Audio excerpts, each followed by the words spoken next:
তুমি আমাকে স্যার বলো কেন? এটা আপনি কি করলেন? আপনি হইলেন সবাই স্যার, বগুড়ার স্যার। আপনার আমি শ্রদ্ধা করি, শ্রদ্ধা করার মতো কোনো অন্যায় আছে? আচ্ছা মিজান, হ্যাঁ এই আমার আর কটা দিন সময় লাগবে। স্যার, এটা আপনি কি করলেন স্যার? স্যার, আমারে দেরি করে দিয়েছেন একদম খামাখা। আমাকে বাড়িতে একটা জায়গা ঠিক করে দিই, যতদিন খুশি থাকেন। স্যার আপনি তো জানেন এখানে আমি একটা বাগান বাড়ি বানাবো, আমার শখের বাগান বাড়ি। বিশাল পুকুর থাকবো, শাপলা থাকবো, ফুল বাগান, সুইমিং পুল, টঙ্গর, টিন সেট, বৃষ্টির শব্দ শুনবো আর মুড়ি খাবো। তারপর ধরেন ফলের বাগান, নানান ফল, আনারস, পেয়ারা, বেদানা, কমলা, আপেল, বরই। তারপর ধরেন সবজি, ঢেঁড়স, করলা, বেগুনি, বরবটি, লাউ, লাবড়া। বাড়িটা ছাড়লেই স্যার। একটু চুপ করো না, মেয়ে জামাই এসছে, শুনতে পাবে তো। আমি কি স্যার বেইমান নাকি? আমার মুখ থেকে কিছুই বেরোব না। স্যার, আপনার জন্য আমার মায়া হয়। চলেন স্যার, আপনার সুন্দর একখানা ঘর দিই।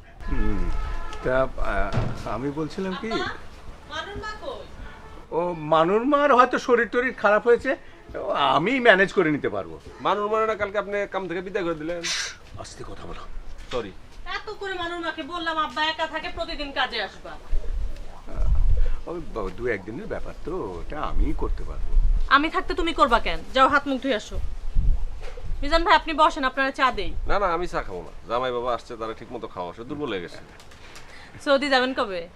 সৌদি আমি যাবো কেন? যেই টাকা আল্লাহর মধ্যে কামাইছি, পায়ের উপর পা তুলে খামু স্যার। এই বয়সে পায়ের উপর পা তুলে খেতে চান? দেশের মানুষ কত বেকার বসে আছে, তাদের জন্য কিছু করেন। আব্বা জামাটা খুলে দাও। দাও, যাও গোসল ঢুকো। স্যার, হ্যাঁ? এই যে আপনার মাইয়া যে কথাটা কইলো, এটা কি ঠিক? দেশের লেগে আপনি কি না করছেন? আমি তো দেখছি আপনি কি করছেন। আপনি মুক্তিযুদ্ধের একটা সার্টিফিকেট পর্যন্ত নেন নাই। পরে কমান্ডার শফিক সাহেব আপনার জোর করে ধরাই দিচ্ছে। এখন এখন আপনি এই বয়সে আইয়া মুক্তিযোদ্ধা বাধাও পাইতেছেন না। শুনতে পাবে, মেয়ে জামাই আছে, তুমি একটু আস্তে কথা বলো। আচ্ছা ঠিক আছে, আমি আর কমুন, আমি বুঝতে পারছি। আমি আসি। আসসালামু আলাইকুম স্যার। ওয়ালাইকুম আসসালাম। আব্বা কেমন যেন থেমে আছে, একদম চলছে না। আমিও তো তাই বলছি, কেমন যেন হয়ে গেছেন আব্বা। আগে কখনো এরকম দেখিনি,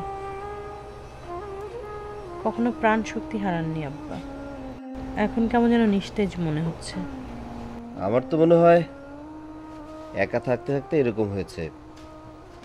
তোমাকে কত করে বললাম আমাদের ওখানে নিয়ে চলো। কথা একটা বললে আমি বলবো আর অমনি আব্বা চলে যাবে। আব্বাকে কি যদুমধু পেয়েছো? অন্য সবার মতো আব্বাকে কখনো ভাববে না।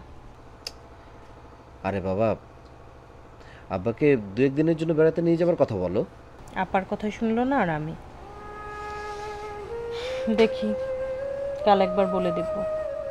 আলম, আব্বার বাজারের ব্যাগে মাছ দেখিনি, এরকম কখনো হয়নি। হয়তো একা একা রান্নাবান্না করতে ঝামেলা, তাই আনেনি। শুনলে না, মানুর মার অসুখ করেছে, আসছে না। কিন্তু মাঝে মাঝে আনমনা হয়ে যাচ্ছে। অসুখ টসুখ করেনি তো?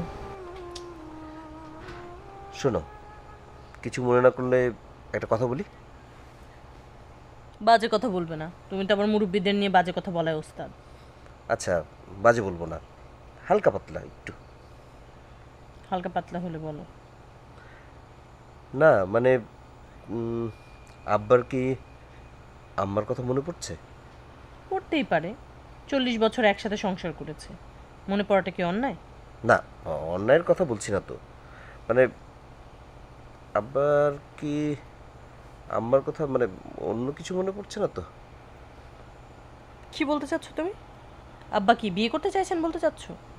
না, আমি কি তাই বলেছি নাকি? সবাইকে নিজের মতো মনে করবে না। আমি তো জানি আমি মরার 7 দিনের মধ্যে তুমি আরেকজনকে বিয়ে করে ঘরে নিয়ে আসবে। কিসের ভিতর কি, পান্তা ভাতে কি? আচ্ছা, এর মধ্যে মরণের কথা আসছে কোত্থেকে? আসছে এই জন্য কারণ তুমি তোমাকে আমার আব্বার সাথে তুলনা করেছো। একটা কথা খুব ভালো করে জেনে রাখো, তুমি আমার আব্বার নখের যোগ্যও না। আমার আব্বা একজন শিক্ষক, একজন মুক্তিযোদ্ধা। আর ওই যে অপরাজেয় বাংলা দেখাতে নিয়ে গেছিলে না, ওটা তৈরি করা হয়েছে আমার আব্বার কথা মনে রেখেই। আচ্ছা আচ্ছা আচ্ছা, বলো তো, তুমি জানো যে এই অপরাজেয় বাংলা কে বানিয়েছেন? জানবো না কেন? আমরা কি কিছু শিখিনি? শোনো, আমরা এসব কিন্তু ডায়েরি মুখস্থ করে শিখিনি। তুমি যদি না জেনে থাকো, তুমি এখন খুব ভালো করে জেনে নাও। এর পরিকল্পনা করেছেন মহামিদ, তখনকার ডাকসু, আর স্থপতি ছিলেন আব্দুল্লাহ খালিদ। এটা অবশ্য একবার ভেঙে ফেলা হয়েছিল। মহামিদের স্ত্রী ফাল্গুনী হামিদের মডেল পর্যন্ত হয়েছে। বাবা, তুমি তো দেখি অনেক কিছু জানো, রীতিমতো পণ্ডিত।